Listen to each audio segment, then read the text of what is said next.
Tudo bem? Depois de uma semana de recesso, por causa da reformulação que nós falamos aqui de equipamento, nós vamos apresentar para vocês uma história, que é também uma história com H, muito interessante, que tem tudo a ver com o nosso programa. Podemos ir para a primeira tela, Silvio?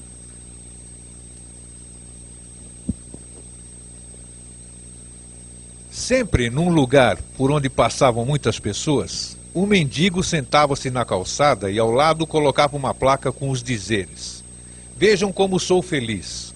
Sou um homem próspero, sei que sou bonito, sou muito importante, tenho uma bela residência, vivo confortavelmente, sou um sucesso, sou saudável e bem-humorado. Alguns passantes o olhavam intrigados, outros o achavam doido e outros até davam-lhe dinheiro. Todos os dias, antes de dormir, ele contava o dinheiro e notava que a cada dia a quantia era maior.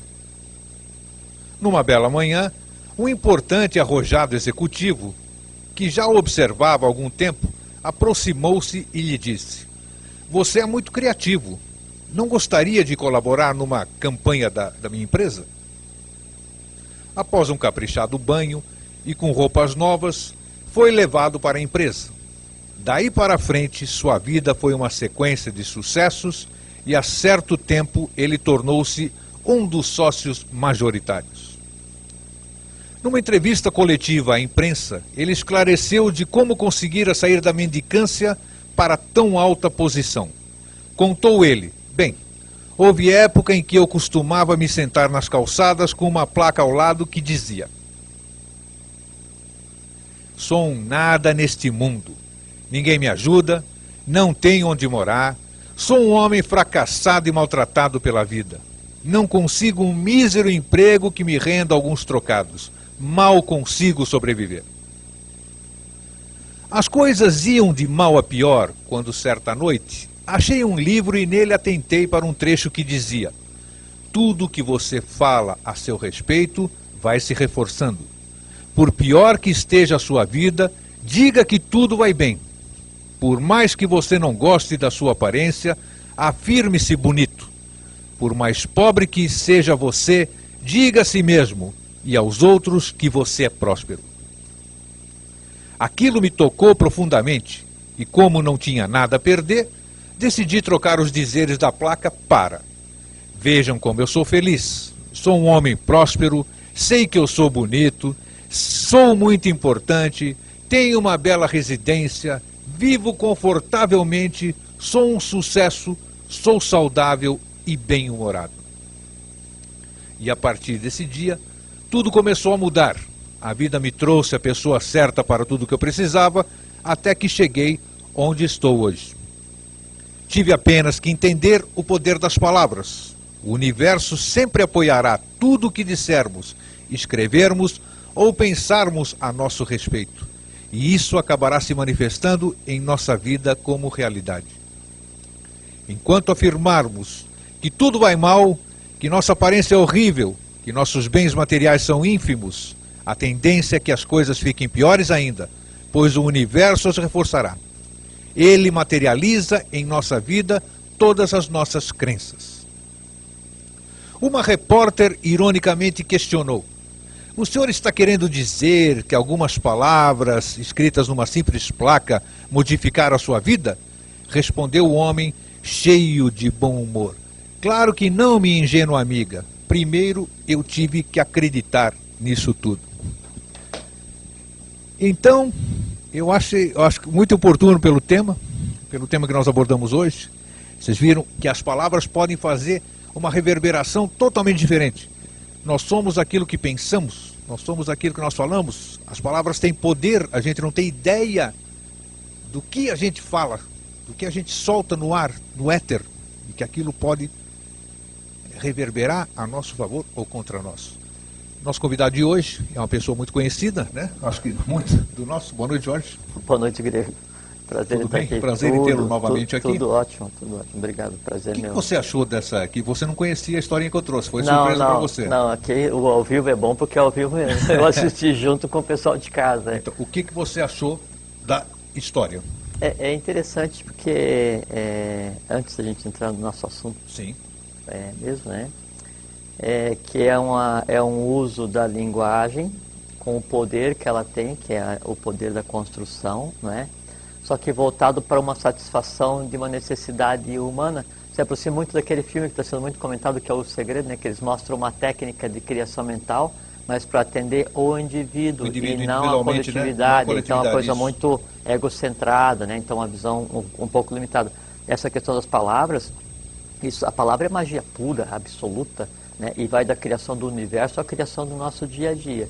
Né? E ela pode ser usada do ponto de vista humano para benefícios próprios, como no caso dessa mensagem, e isso que está ali é real, é verdadeiro, né? Isso aí pode ser colocado em prática, ou você pode usar a palavra para criar em benefício do meio, do gênero humano, e aí agindo então como ser divino que cada um de nós né? Isso é completamente factível, completamente viável. Ô Jorge, já que nós falamos aqui em outras ocasiões sobre antroposofia, antropologia, uma série de coisas, como é que você pode explicar para nós a origem da palavra? Porque a gente teve uma época que a gente acompanha os filmes, a gente vê a nossa pré-história, a evolução humana, né? Aquilo que a gente conhece um pouco, pelo menos. Os nossos antepassados, os pré-cavernícolas, vamos chamar assim, eles grunhiam, não? Faziam aqueles sons guturais. Como é que surgiu a palavra, se é que você sabe também? Você sabe, eu sempre te ponho numas frias. Não, aqui, né? eu sei. Então, como é que surgiu a palavra em si? Tá. Depois das derivações de dialetos, de outras línguas, isso aí é outra história. Como é que surgiu o verbo em si, vamos dizer, a palavra? Tá. Então, o primeiro, boa noite a todos, né? É uma grande satisfação estar aqui de volta. A gente está uma semana sem aparecer aqui. E faz falta porque esse sistema de forças que a gente cria nessa vinda aqui, ele é tão agradável para vocês quanto é para nós. Com toda certeza. Eu falei que a gente faz para chegar quarta-feira, exato, tá aqui. Isso faz falta, né? Aí também falar que hoje a gente tem 2 seres humanos assistindo ao vivo aqui o que a gente está conversando, que chama a Darane e a Jéssica, né? E dá um grande abraço às pessoas que a gente conversa durante a semana, eu converso, você conversa, e que reportam, nos contam que dedicam essa 1 hora na quarta-feira para nos assistir, e isso é muito gratificante. Muito me honra saber que alguém usa 1 hora da vida para assistir o que a gente fala aqui. Bom, com relação à origem da palavra, então essa questão que os antepassados humanos, antepassados do ponto de vista da ciência, da evolução das espécies, teoria da evolução das espécies, né, que fala que o Homo sapiens apareceu há 50 mil anos e que na época das cavernas, então, o homem só grunhia, né? E não tinha um vocabulário aperfeiçoado. Isso é que a história diz, pelo menos, né? Posso até estar errado, não sei. Isso é como se fosse assim, se eu te perguntar assim, grego, me descreva o que aconteceu na tua vida. Aí você falasse assim, bom, um minuto atrás aconteceu isso. E eu te pergunto assim, mas e a tua vida? E aí você me fala só de 1 minuto. Então, falar da evolução do gênero humano, né, nesse planeta, nessa ronda planetária, citando isso, dizer que os antepassados apareceram 50 mil anos atrás, é descrever 1 minuto e uma existência inteira.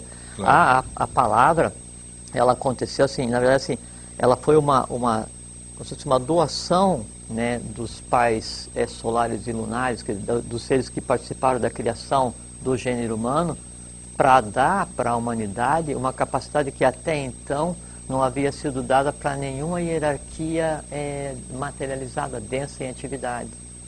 E em que ponto isso aconteceu? Então a gente teve duas... Peraí, deixa eu fazer uma parte, que aí eu posso até me perder. Numa hierarquia materializada, como você disse. Sim. A gente sabe que hoje uma linguagem... Nós estamos caminhando para a linguagem telepática, certo? Ou seja, não vamos usar mais o verbo. Muita gente se comunica por telepatia.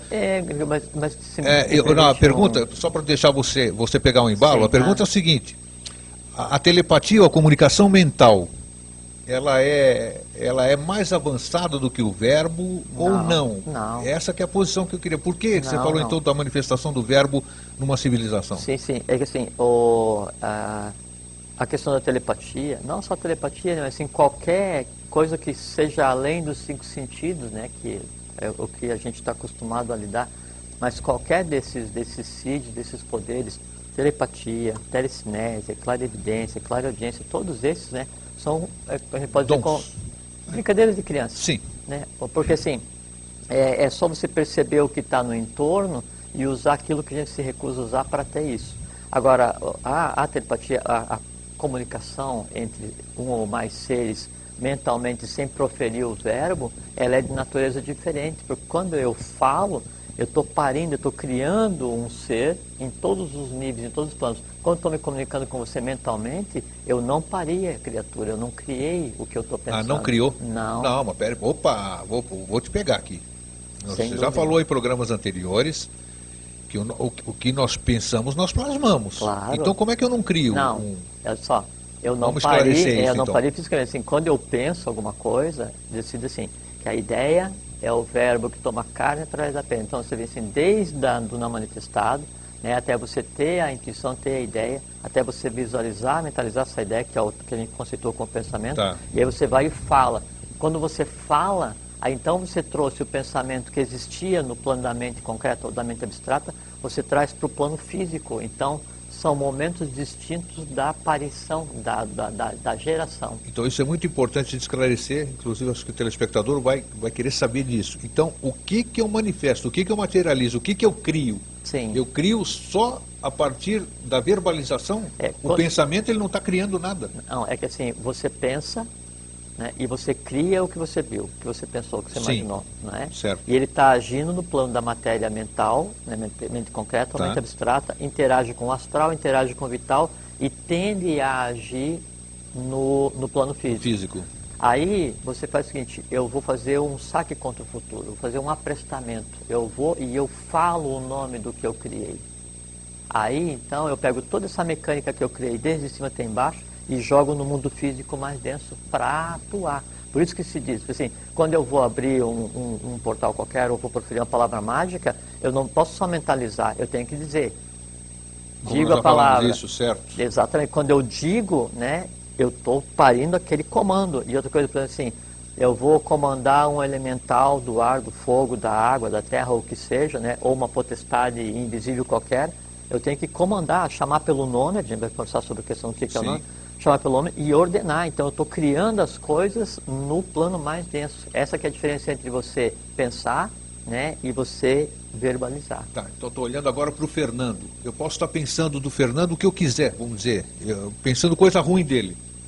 Então essa coisa ruim, ela não é válida por enquanto eu não manifestar isso. Não, enquanto eu não verbalizar isso, ela não criou forma, vamos chamar assim. Criou. Isso é muito importante Não de criou, saber. ela só não foi chamada pelo nome. É como se a gente tivesse uma oportunidade, então, de a gente evitar de cometer aquela coisa. Então nós temos uma chance. Não, criou. O pensamento não é uma criação, então. Não, Grego, então não foi explicado. O pensamento é uma criação total. E quando você pensa, você criou, você gerou a criatura, mas você gerou no plano mental, no plano da mente concreta, da mente abstrata. Não vai ter influência nenhuma. Não, ele tem, Que ele tipo de influência? começa a se entrelaçar e tende a interagir no plano físico. E fazer com que eu manifeste aquilo. Exatamente, ele tende a fazer. Agora, quando você fala assim, então, a mesma coisa assim, você pensa assim, você pensa, eu sou saudável, né? E aí, então, de tanto você pensar, isso ele cria um sistema de forças que se entrelaça com a questão da saúde, saudável para se sempre, liga a você e tende a acontecer. Da mesma agora forma você que a pessoa pensa que é o hipocondríaco, o doente. Exato. Mas daí agora a diferença é assim, você pensa, eu sou saudável,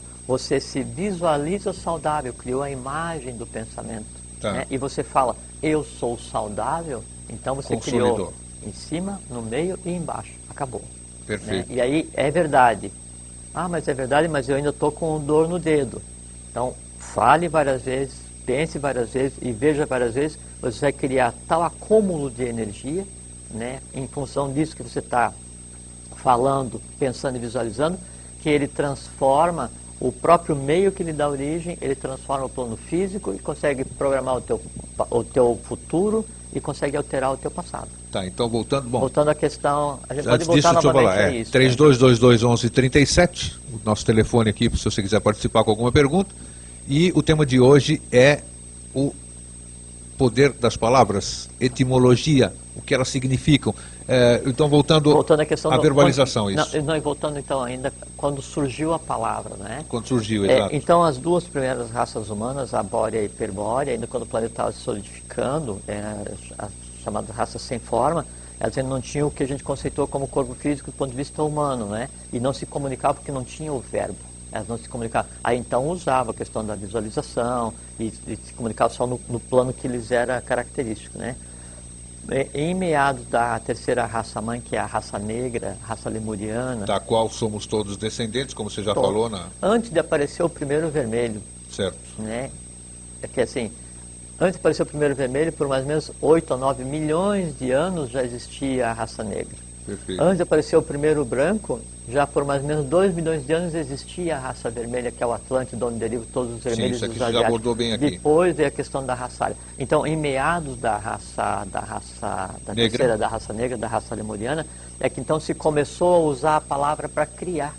Porque antes a criação era totalmente mental, como uma dádiva, um dom, né, dos seres que interferiram para a criação, para a geração do gênero humano na nossa ronda planetária, né? Aí a partir daí então se desenvolveu, mas não teve nada a ver com essa questão de dizer que lá homem neandertal, homo sapiens, então ele só grunhia e depois então começou a ter um vocabulário. Não, a palavra ela vem desde meados da raça lemuriana como um poder dado à hierarquia humana para fazer conscientemente o que até então era feito inconscientemente. Palavra tem poder mesmo ou não? Palavra é magia pura e absoluta. Magia pura. Não se diz que no início era o verbo? Isto. O que significa isso? Eu até ia perguntar, sem entrar em religião nenhuma, que a gente não entra em religião de jeito nenhum, né? Não tem nada a ver. É que O que é esse verbo que falam aí? Todo mundo fala que no início era o verbo. O verbo que se fala é o som primordial no qual se sustenta a própria criação do universo. Então o universo se sustenta hoje enquanto matéria pela emissão de um som permanente que é o chamado verbo primordial. Esse é o verbo. E na Bíblia, no Gênesis, está dito, Deus diz assim, faça-se a luz e a luz foi feita. Né? Sim. Não me lembro dos tempos que é Riaor, vai Riaor. Assim, então, tempos verbais que permitem dizer assim, faça-se e foi feito no passado. Então, a linguagem ela veio se alterando, né, acompanhando a gênese do homem, para chegar a uma especialização que lhe permita, né, criar em todos os planos. E uma coisa que é muito interessante é assim, sempre que uma raça vai surgir, né, ela vai se desenvolver, ou como uma nação, ou como um gênero inteiro, branco, amarelo, negro, o que seja, né, ou vermelho, sempre ela é precedida de um conjunto de valores, sim, poderes, de um conjunto de poderes que vão dar o norte daquela raça, que vão dizer até onde aquela raça pode ir em termos de criação humana, em termos de criação divina. Esse conjunto de valores, né, essa magia que vai ser o entorno desse conjunto de seres humanos é o idioma. E ele forma um conglomerado que a gente designa de gênio da língua, é o gênio do idioma português, o gênio do idioma inglês, o gênio do idioma grego, o gênio do idioma egípcio. Cada um tem uma característica totalmente diferenciada e sequenciais. Tá, então as palavras têm, na sua entonação tem aquela magia que você falou. Totalmente. Tudo. Por que, por exemplo, ali, não sei se é verdadeiro também, todo mundo tem a mania e continua a tradição, vamos dizer, a questão do que chamam de mantras, os mantras. A magia pura. A magia pura, magia pois bem. Pura. Mas ela é de lá do Oriente, né? Uhum. Tibete e toda aquela região chinesa, essas coisas. E parece que você tem que pronunciar aquilo para que tenha o efeito, que surja a magia da palavra, do mantra ali, tem que ser naquele tom, naquela dicção perfeita e tudo isso aqui, senão não tem... Como é que... Então, a coisa é mais complexa do que parece. Sim, então, não adianta você só soar a palavra, ela tem que ter o tom adequado dela. Muitas escolas de iniciação, apesar de ter acesso ao conhecimento, o resultado prático é pouco ou nenhum. O planetário da Ronda, Akbel, Devavani, o anjo da palavra, então ele, na sua antropomorfização nesse período, ele diz, a pronúncia de uma palavra sagrada sem o conhecimento do seu exato significado, pouco ou nenhum valor possui. Bom, pelo menos isso, né? Porque podia ser destrutiva, vamos dizer, você soar mais... Não, pouco ou nenhum valor possui. Então, você ir participar de um evento qualquer, uma ritualística, ou cantar um mantra, ou Hare Krishna, ou qualquer coisa que você queira, sem entender o que você está verbalizando, quer dizer assim, você está criando inconscientemente, aquilo não se presta a nenhum resultado. Ah, tá, mas não vai fazer mal nenhum também. Não. Então tá ótimo, não, já é um bom sinal. não expressa nenhum resultado. Agora, assim, uma coisa que é muito interessante, falou assim, que esses mantras, essa coisa toda, eles são falados ou são cantados em sânscrito, sei lá, em chinês, em japonês, qualquer coisa que seja para lá do mar, né? Por que isso? Por que isso? Porque os valores do gênio da língua do ciclo, né, quando foi iniciado esse processo de transição, então todos esses valores eles foram assentados na meseta do Pamir, que é quando se iniciou a raça ária, não é? A raça ária, a raça branca. Dali derivou então para duas nações, para o Egito, que é o pai da humanidade atual, e para a Índia, que é a mãe da humanidade atual, a Aryavarta, a Índia. Então, o sânscrito, né, ele é tido como a língua sagrada. Todos os mantras, quer dizer, os valores passados para o gênero humano para criar a magia da palavra em ritualísticas, eles eram cantados em sânscrito. Com a transição... Que a gente há de convir que é muito agradável a gente ouvir isso, né? Muito. Né? Muito, porque a harmonia das esferas é som. Isso. Então você ouviu um mantra na tonalidade adequada, né, cantado da maneira correta e com uma ambiência também adequada. Brincadeira, realmente você está vislumbrando a própria criação cósmica divina verbalizada por um humano. A gente não entende, mas que a gente sente. Sente. E também não são coisas para entender, nem coisas para se ver, porque você está criando em um plano tal, né, que você só vai conseguir... Se a gente entender seria melhor ainda, né? Muito. Exatamente. Então, inicialmente eles foram cantados em outros idiomas, porque ainda a luz vinha do Oriente. Agora, em 1924 para cá, quando a gente tem o Et Ocidente Lux em contraposição ao Ex Oriente Lux, quer dizer, a luz agora ela emana a partir do Ocidente, a tendência é que os mantras, a tendência é que a magia da palavra, a construção da palavra consciente, ela seja feita já no novo idioma, que é o idioma do novo ciclo, assim como qual é o idioma do novo ciclo? Assim como o sânscrito foi a linguagem sagrada do ciclo que terminou, né, de 1 milhão de anos para cá, a linguagem do novo ciclo, a chamada língua sagrada, e que vai ser cantada e pronunciada por algumas centenas e centenas de milhares de anos daqui para frente, é o português do Brasil, ou o brasileiro. Escute aqui. Houve um trânsito que vem o gênio da língua, ele veio se aperfeiçoando desde a época da Lemúria, passou por todas as variantes da Atlântida, né? Aí derivou para o Egito, derivou para a Índia, aí veio para o Oriente, veio para a Europa, veio para a Península Ibérica, né? Veio para o latim arcaico, derivou para o português e se lança para o Ocidente junto com os descobrimentos. Que a gente já conversou várias vezes, ou quase conversamos várias vezes a respeito, que foi toda uma coisa planejada por escolas sagradas e secretíssimas que tinham por função migrar a tônica da raça ária para o Brasil, junto com o gênio da língua aperfeiçoado pelo itinerário de Ió, que é a evolução humana no planeta, para cá, para o Brasil, e aqui miscigenar o negro, o lemuriano que veio depois da África, o vermelho, o atlântico que já estava aqui, e o branco, o ário que veio da Península Ibérica. Aqui se misturou então as três raças e se cria uma nova linguagem, um novo idioma, que é o idioma do futuro. Tanto é que é o seguinte... Português é o idioma do futuro? Português é a língua sagrada, português do Brasil. Português do Brasil. Tanto é que é o seguinte, a teosofia, né, o movimento que começou com Helena Blavatsky, né, e que é todo o norte de várias escolas filosóficas agora do Ocidente e também do Oriente, ela tem como livro mais sagrado, ou mais antigo, chama livro do Kyute. Kyu-T.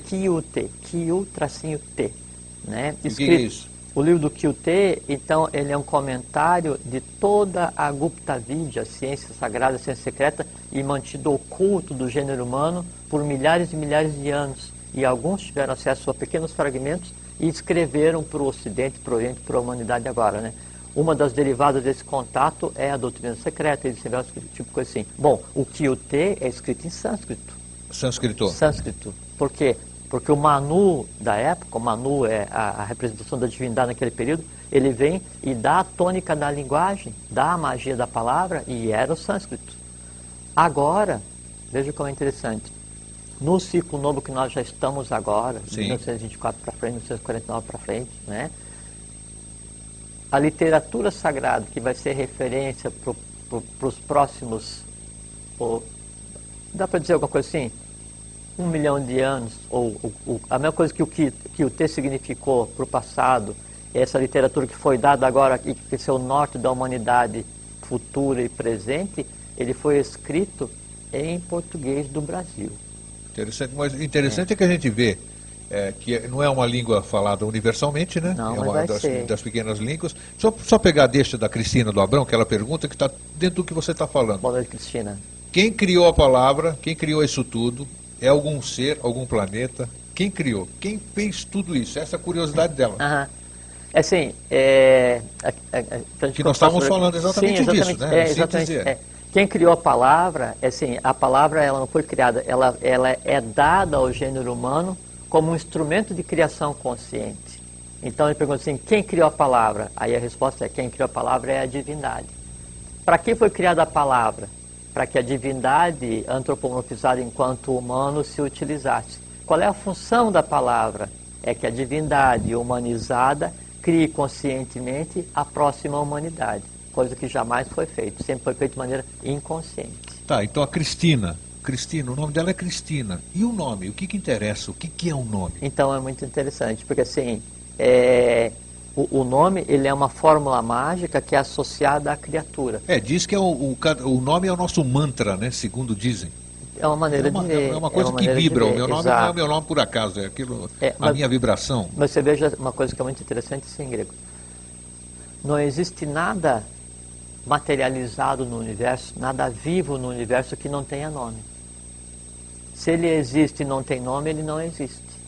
Claro. Porque o nome é que o liga à parte mais densa. Tá. Né? E aí isso vai desde um ser humano até uma coisa, um pensamento, ou um sentimento, alegria, né? Esperança, felicidade, fraternidade, sol, divindade. Aí você vai assim, não, Melquisedeque, Devavane, Manu. Então, quando a gente fala o nome, eu estou usando como se fosse um endereço para chegar aonde está aquela coisa que o nome significa. Quando eu digo assim, sol, sim, é um nome daquele astro. E quando eu digo sol, eu estou me dirigindo àquilo, estou me referindo àquilo. Então, sempre quando eu falo o nome, eu estou citando alguma coisa que existe. Tá? No caso do ser humano, o nome é um conjunto de forças que vai designar, inclusive, o aspecto físico da criatura. Aspecto físico? Inclusive. Nossa. Inclusive. Porque o nome ele não é escolhido por acaso. Né? A própria escolha do nome, ela é kármica e tem influência direta da criatura que vai nascer.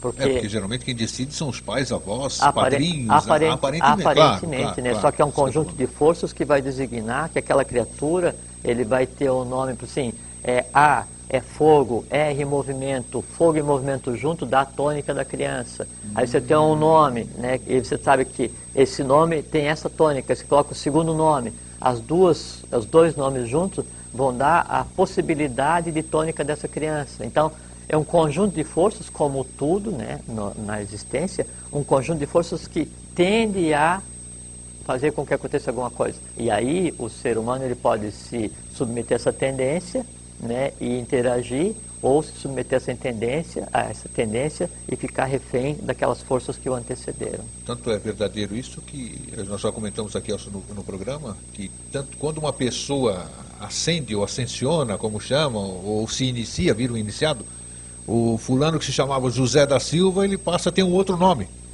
Ele, né, eu acho que sentido deve ter. Sim. Muita coisa eu acho que é frescura. Uhum. Muita gente que nem sabe por que mudou de nome, isso que eu estou falando. Eu sei, agora, tem muita... que tem significado, tem, porque ele vai estar vibrando numa outra vibração, numa faixa vibratória, cujo outro nome, vamos chamar assim, vai estar mais adequado a isso. O que há de verdade nisso? Tem muito de fantasia, né, Grego? O cara, assim, ele estuda 3 meses, aí pega uma capa, diz que o nome dele é mestre e muda o nome para Perfeitamente. Para geralmente egípcio, alguma coisa indiana ali.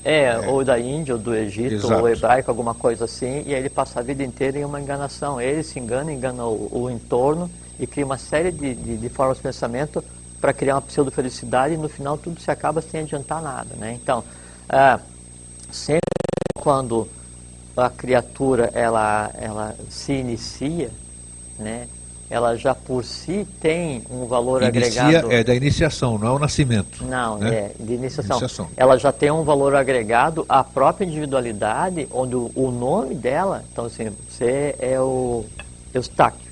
Sim, mas vamos lá, a parte. Aí eu sou Eustáquio, mas ninguém me chama de Eustáquio, nem minha mãe me chama de Eustáquio. 90% das pessoas me chamam de grego. O que interfere alguém chamar? Não se deve chamar ninguém pelo apelido e muito menos de Aí diminutivo. é que já ouvi falar disso. Muito, sabe por quê? Porque Já o ouvi falar conjunto disso. de forças, por assim, eu sou Jorge, né? Jorge. Então, toda vez que alguém fala Jorge, aquele conjunto de forças que está ligado ao que eu represento, né, ele entra em atividade. Se alguém fala Jorginho, né, já é um diminutivo que se associa ao que aquela pessoa tem como referência para usar o diminutivo e se associa com todos os inhos criados pela humanidade. Mas Força independente da entonação ser uma forma carinhosa de você Não chamar interessa. alguém, isso aqui não interessa? Falou, grego, falou. Da mesma forma que se for no aumentativo, não, o falar, Jorjão, mesma coisa, Já não, tá. não me interessa, não precisa. O falar é o momento do parto, né? Aqui é antacarana, aqui é o que liga o humano ao divino, sabe? Passou por aqui, está verbalizado, está no mundo, entende? Não adianta. Então tem que pensar muito bem o que vai falar. Então, se eu falei assim, Jorginho, né? Expressando todo o meu amor, ou então eu falo assim, ô Jorginho, quer dizer assim, em tom sarcástico, não interessa, os dois são prejudiciais. os dois. Ou então, de Pensa que berço... você está fazendo uma forma carinhosa, você está fazendo errado a coisa. Você está ligando uma série de fatores, né, de formas de pensamento e de elementos astrais àquela pessoa, criando um invólucro, né, uma coisa que o impede de exteriorizar aquilo que ele realmente é. Aquilo que o Chimpão já falou outra vez, que se diz que cada um constrói o seu próprio mundo para que o meu, que é o da divindade, que é o meu, permaneça ignorado, palavras de Devavani, né? Então, essa questão de chamar de apelido e esse receio de usar as palavras, de você assim, e quando você vai falar assim, aí você não tem força nenhuma para falar, não, mas veja bem, o que eu queria, não, o que eu quero é isso. Eu quero que aconteça isso. Eu ordeno que aconteça isso. A mesma coisa assim, a interação, isso é uma coisa muito interessante, a interação do ser humano com a vida, a interação do ser humano com as forças que regem o cosmos, a interação do ser humano com a coisa cósmica como um todo, hoje é uma atuação de submissão. Eu não comando nada, deixo as coisas por conta própria e quero que as coisas aconteçam da maneira como eu desejava enquanto humano. Então, assim, por assim, Paracelso usava elementais para auxiliar em trabalho de laboratório, trabalho braçal, né? Você acha que ele fazia o que? Assim, tem o nome do elemental, o X, você pega aquele tubo de ensaio e vai ali e repete 1000 vezes essa questão de pegar e queimar o mercúrio para ver se sai o vapor que eu preciso? Ia funcionar? Não.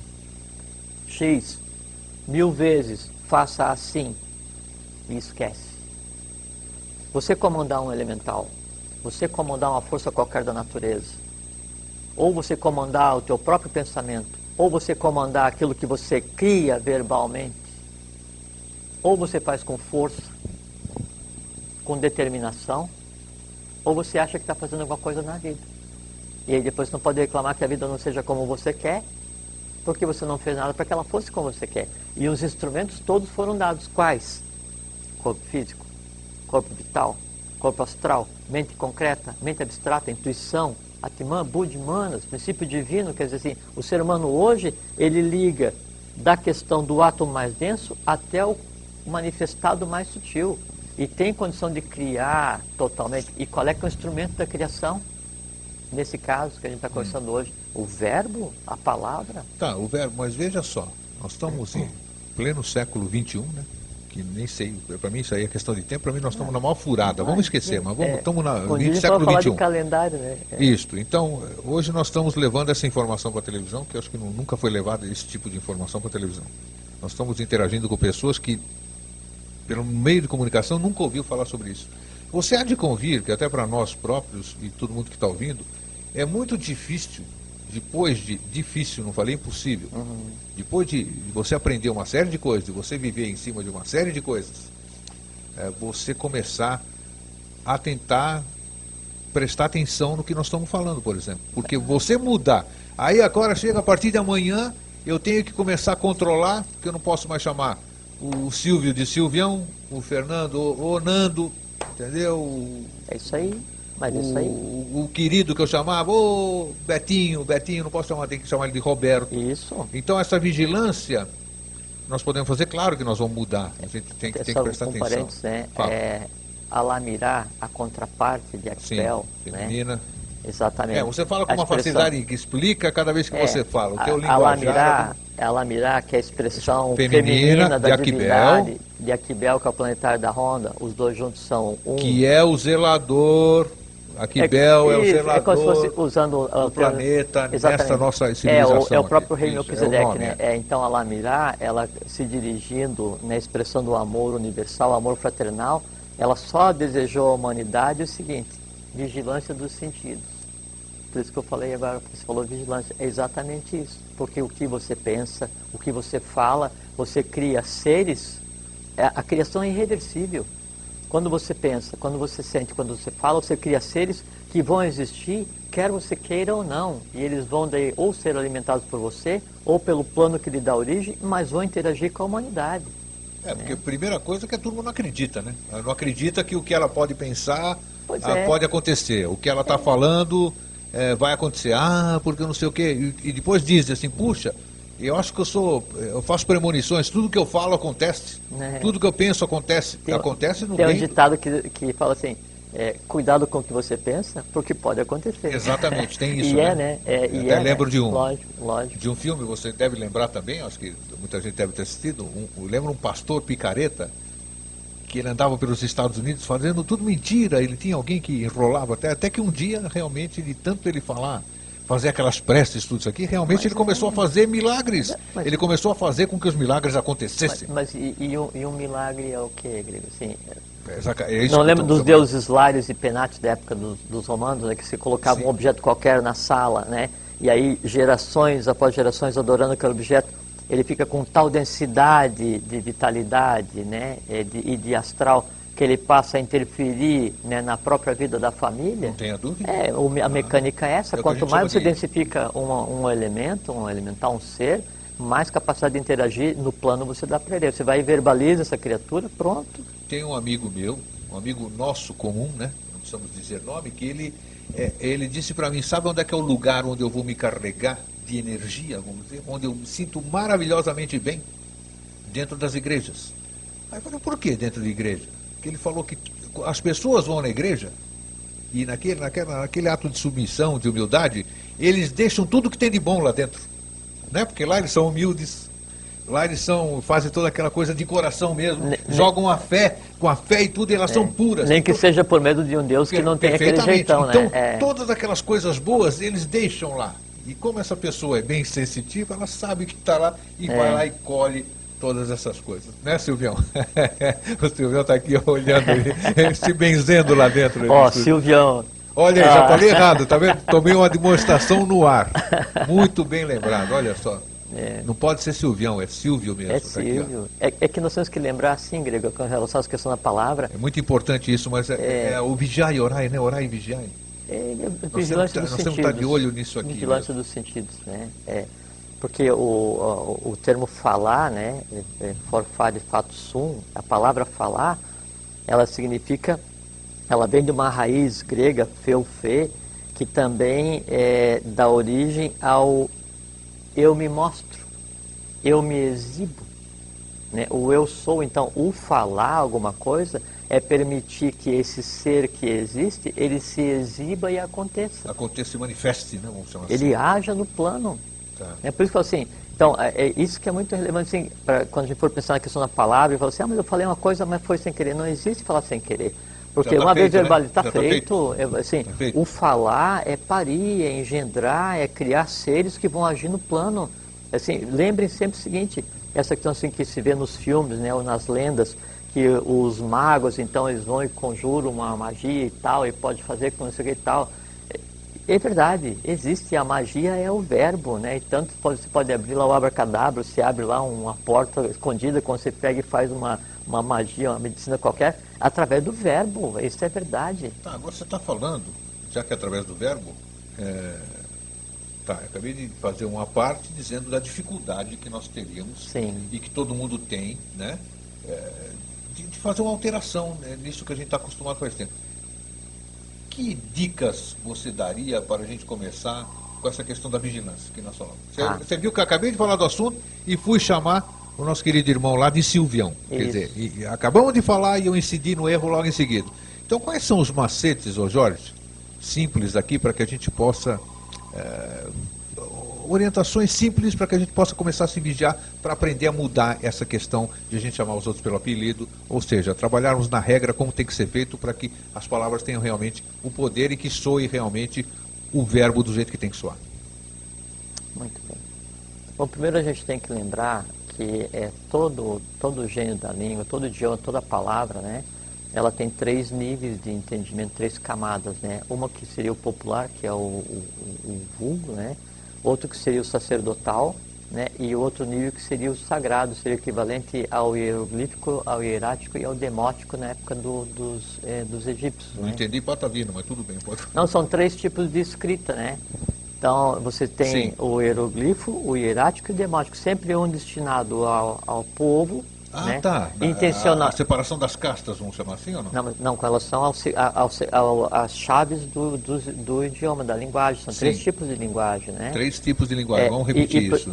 O hieroglífico, o hierático e o demótico, né? Ou o comum, né? O sacerdotal e o secreto, né? O sagrado. Sim, entendi. Agora sim, ficou mais claro. Aí, assim, a linguagem que a gente usa hoje para se comunicar é linguagem de comunicação, não é linguagem de criação. Para que você tenha a linguagem de criação, você tem que ter noção do que acontece. E, por exemplo, assim, você pensa que os que controlam a comunicação mundial, os que controlam a mídia, os grandes poderes, né, disso que a gente conceitou como planeta, você acha que eles não usam a magia da palavra? Não tenho nem dúvida. As mensagens subliminares e todas aquelas coisas. É só prestar atenção em qualquer jornal. Claro. Você vai ver um uso ostensivo, uma manipulação ostensiva, né, do conhecimento com relação à palavra. Sim. Nós não temos a menor dúvida. Sem sombra de dúvida. Tudo bem, problema deles, lei, estão fazendo crime de lesa evolução, lesa divindade, lesa humanidade. Aqui se faz, aqui se paga. Problema deles. Agora, com relação ao nosso dia a dia, com relação ao que eu posso fazer, a primeira coisa que tem que ter consciência é o seguinte: toda vez que eu for falar alguma coisa, eu vou criar. Essa criação, como um filho qualquer que eu tenha, obrigatoriamente, até o fim da vida dele, vai estar ligado à minha pessoa. O que eu criei, eu não consigo descriar depois ou não? Tem uma maneira. Vamos conversar. Então mas o que eu criei está ligado à minha pessoa. Sim. Né? Independente que seja de bom ou de ruim. E uma criação mental, uma criação astral ou uma criação verbal, ela tem mais tempo de existência do que o próprio Criador. A pessoa que cria durante uma existência inteira, né, seres inconscientes, depois ela vai e morre depois de 70, 80, 90, 100 anos, sei lá o que, quantos anos seja, por inabilidade, não é? Mas as criações ficam. Então, sempre o que eu vou criar vai estar ligado à minha pessoa, né, e agir no meu entorno. Então, partindo desse princípio, eu tenho que ter parcimônia, eu tenho que pensar naquilo que eu vou falar. Pensar antes de falar seria uma grande dica, então. Lógico. Usar um princípio muito simples, né? Muito simples. Eu tenho 2 olhos, 2 narinas, 2 ouvidos e só uma boca. Mas muita gente fala antes de falar sem pensar. Fala pelos cotovelos, né? E fala e se arrepende. Tudo bem, só que sim, eu tenho que pensar naquilo que eu vou falar e eu tenho que pensar naquilo que eu vou pensar. E eu tenho que pensar naquilo que eu vou sentir.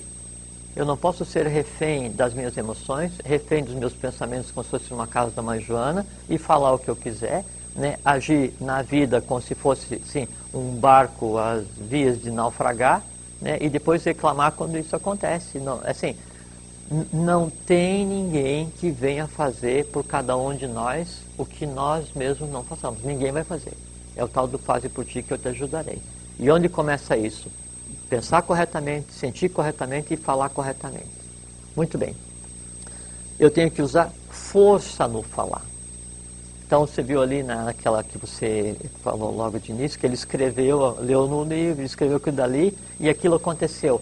Por que aquilo que estava escrito no papel aconteceu ou poderia ter acontecido? Está no último slide, né? Porque ele falou Sim, só que toda pessoa que passou por ali leu e falou o que ele escreveu. E o que ele acreditou também. Não, mas aí é que tá. Não é só o que ele acreditou, é que todos que passaram por ali leram, né, e falaram aquilo que ele escreveu ligado a ele. Então, se realmente aconteceu a riqueza para ele, ela é uma dádiva de todos aqueles que deram de si para ler aquilo e fazer com que para ele acontecesse. Com certeza, com certeza. Entende? Então, se eu quero fazer com que as coisas aconteçam para mim, a primeira coisa que eu tenho que ter postura frente à vida.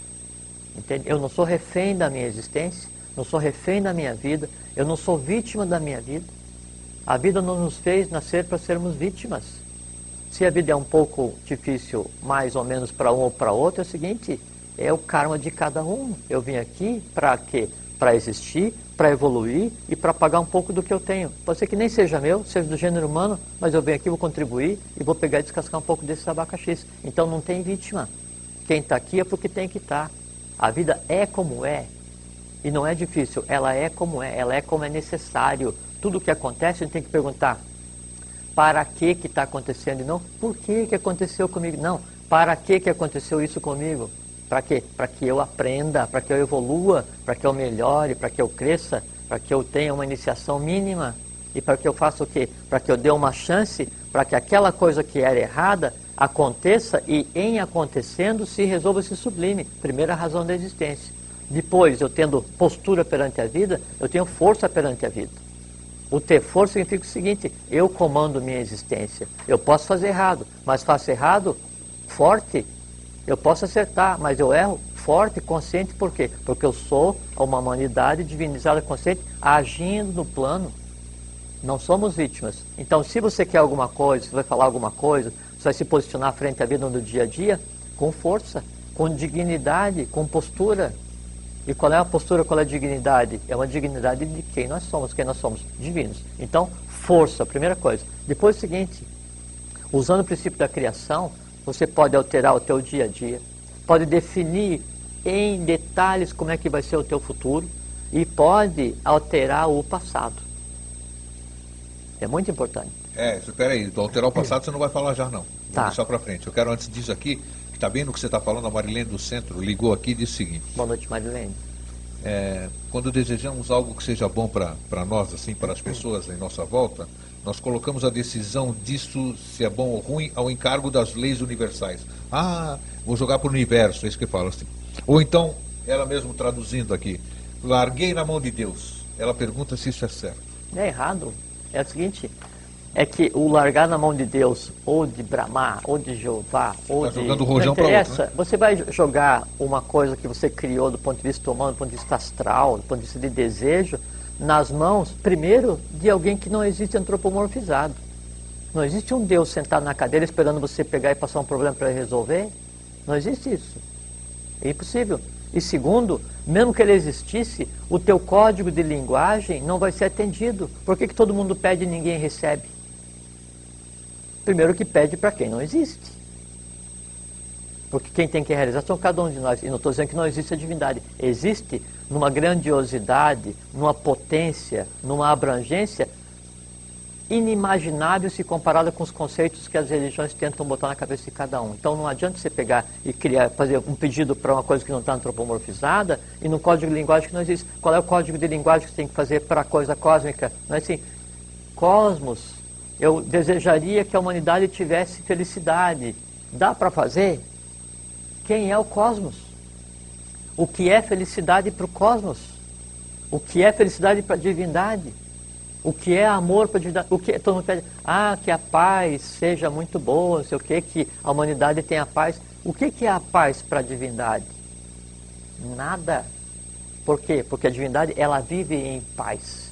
A falta de paz é um conceito humano. Como é que você pede para a divindade resolver um conceito humano? Por isso que nunca acontece. Peraí, o que eu tenho que fazer? Deixa mais claro aqui, como é que então as pessoas, elas vão pedir para quem? Como é que é a história? Não, ela tem que dizer assim, que a paz se faça para todos os seres da Terra. Sim, tá. Você tem que comandar, você tem que criar a paz que você quer que aconteça, para você e para a humanidade. Você tem que criar a felicidade que você quer, que eu seja feliz, que o gênero humano seja feliz, que eu tenha tudo que eu preciso, em termos de consciência. Que sempre pense em nós, esquecer do eu, vamos dizer. Não, se você sempre falar pensar assim, se você for falar assim, não, assim, que eu tenha toda a riqueza, pode esquecer.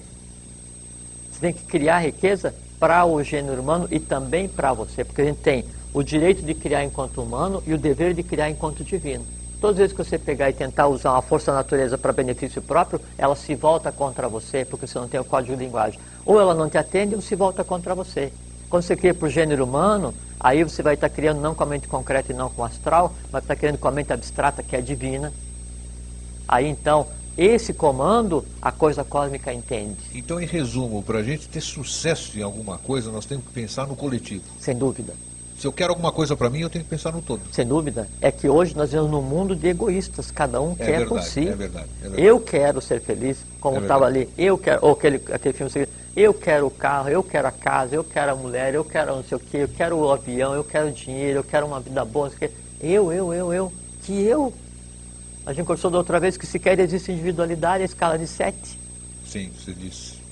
E aí você está erroneamente usando elementos cósmicos que a gente chama de conglomerados e um elemento, um ser que a gente chama de pessoa, de ser humano, está usando esses valores para criar para uma unidade que cosmicamente não existe. Você tem que criar para o gênero que você representa, que você tem que comandar. Então não é que você não possa pedir para Deus, só que onde é que está Deus? Em cada um de nós.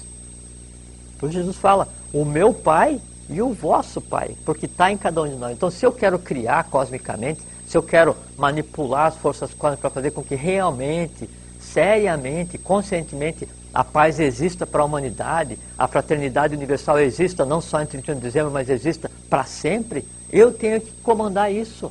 Se todos fizerem assim, ela acontece.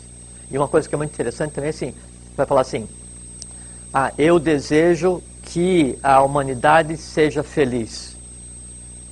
Eu quero que a humanidade seja feliz. Eu quero que a humanidade tenha consciência. Eu quero que a humanidade tenha longevidade. Ou que todos tenham longevidade. Aí eu vou criar conscientemente hoje. Não. Eu sou feliz. Estou criando. Eu sou feliz. Estou criando felicidade para mim. Mas daí vem a minha mente concreta ou as emoções e falo assim, tá, você é feliz, mas pô, e tem aquela conta e não sei o quê, pô, mas tem aquele cara que não sei o que. Aí para cada um de nós começam essas artimanhas, esses artifícios da mente concreta e do astral para impedir que a coisa se realize. Daí você fala assim, vou alterar o passado. A chave que eu vou falar para vocês, para alterar o passado, o presente e o futuro. Isso, pode falar, agora você pode falar. Eu digo assim, eu sempre fui feliz.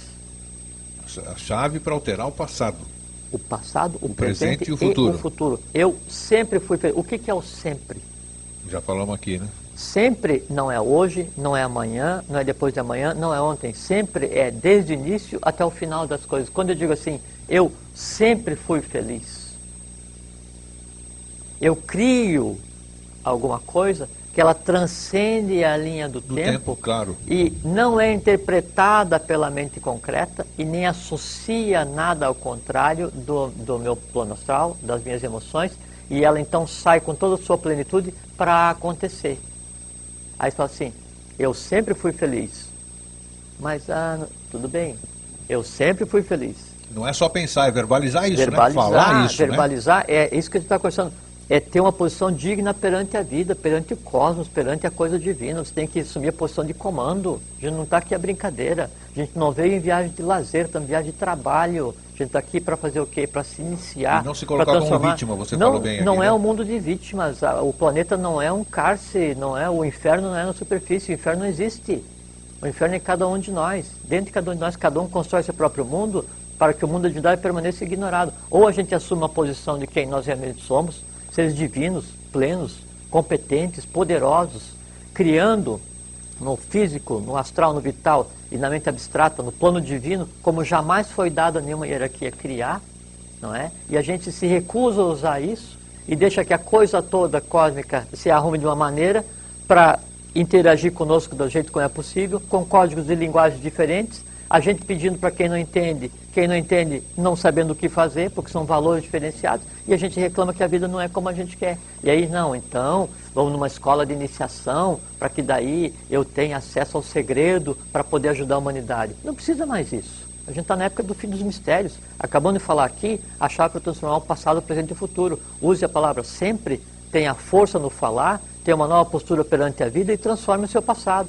Ela falou assim, mas como é que eu sempre fui feliz se quando eu tinha 7 anos, então o meu irmão, a minha irmã, meu pai, minha mãe, então você vem trazendo toda aquela miséria do passado e deixa e sente prazer em que aquilo venha e prejudica a tua vida e aquelas formas de sofrimento criadas enquanto criança ficam sugando o teu baço hoje e você se compraz e sente prazer em ser infeliz, em sentir dor, em se sentir um coitado. Não, realmente, quando eu era criança eu caí, não sei o quê. Eu queria uma bola de aniversário, quando tinha 3 anos, meu pai não me deu. Você vai morrer e na hora que você estiver morrendo você vai se lembrar. Que é isso? Que vida desperdiçada.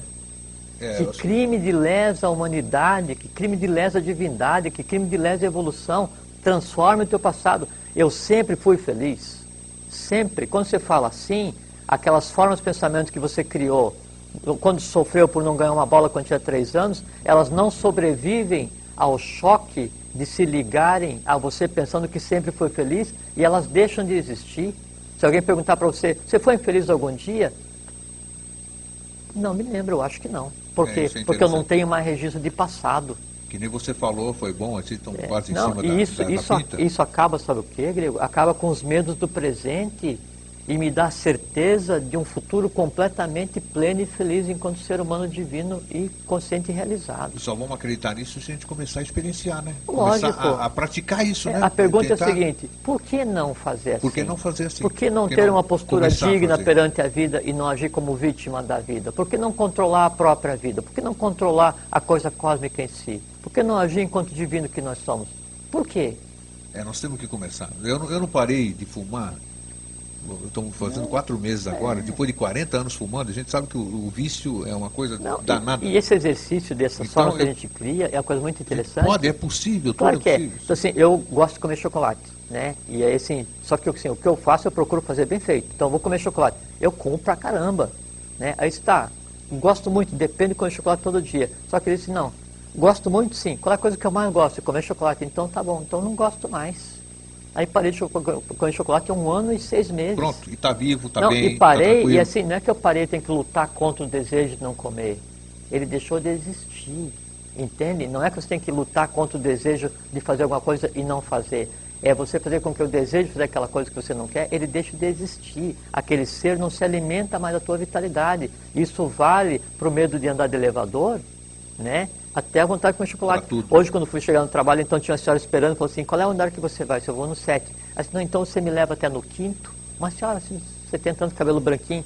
Eu disse assim, levo sim, senhora, vamos. Aí para o elevador, ele falou assim, eu moro no prédio com o elevador, mas eu morro de medo falando com meu marido. Eu falei para ela assim, mas a senhora sabe uma coisa? A melhor maneira da senhora enfrentar o seu medo é a senhora olhar na cara do seu medo. E na hora que estiver acontecendo, a senhora perguntar, por que eu tenho medo? Ela falou assim, meu filho, eu só tenho que agradecer e na volta eu vou descer sozinha. Muito bom, tá aí, começou. Vocês entendem? Jorge, e por que não fazer isso? Estamos em cima da hora, eu sempre deixo para você a mensagem do sempre, né? Então você encerra o programa de novo hoje.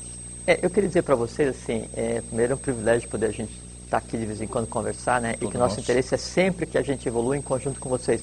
E lembre o seguinte, a maior e a melhor experienciação que qualquer um ser humano pode ter enquanto ser vivo, antes de continuar a existência em outro plano, é a paz. Paz. P-A-Z ou P-A-X, não interessa se paz humana ou paz divina.